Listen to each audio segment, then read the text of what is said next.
and welcome again to Daily Disciplines. We launched yesterday on talking about the 10 steps that we can take that will absolutely guarantee failure. I suspect that when I said that, some of you went and thought, Skip, why would you even talk about that? And our time moved along yesterday, so I didn't take the time to say everything I wanted to say about that. My observation in my own life and in the lives of many, many people are that the things we're talking about over these next few days are the exact things that most people do most of the time. Therefore, it seems to me a wise thing to talk about them from this standpoint, if for no other reason than the shock value that comes when you hear somebody who is purportedly trying to help you to be more successful in life tells you how to be absolutely sure you fail. And so it tends to capture our attention more quickly and more profoundly.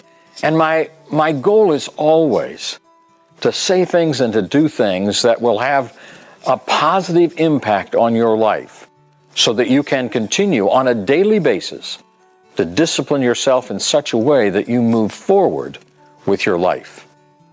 And we said right at the close of our time yesterday that the first way was to make the goals vague. In other words, just kind of be wishy-washy about them. Maybe yes, maybe no, maybe this, maybe that. The more vague they are, the more realistic it is to believe that you'll fail. And if you were out to fail, and of course you aren't, but if you were, that'd be a way to do it. So if you're out to succeed, it seems to me that there's an opposite of that at some point in time in the future on Daily Disciplines we'll talk about. But right now we need to move to number 2, and number 2 is make your goals difficult to visualize. And of course, one of the ways to do that is to just keep changing your mind about the details of your goal. I recall when I first began dreaming and planning for and thinking about Circle A Ranch and our attempt to teach the concepts of right living and positive living and leadership principles to teenagers. It was, from the outset, it was clear exactly what I wanted to do and pretty much what environment I wanted to do it in, and even down to the detail of where and how. But you know, I could have still been looking for the place to do that if the details of the place were continuing to change on a daily basis or a monthly basis, or even at that point if they changed on a yearly basis, because it was a number of years before it actually became reality. So every time the details change, the goal is that much further. That's why we can say the more vague the goal is, the more certain it is that failure will be the result. Now, I've been counseling people for over 40 years.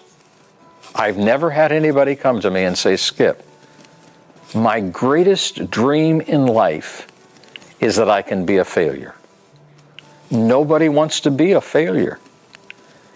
So my question to me, and my question by inference then to you, is this. As you move through this day, if your goal is to fail, then make sure your goals are vague.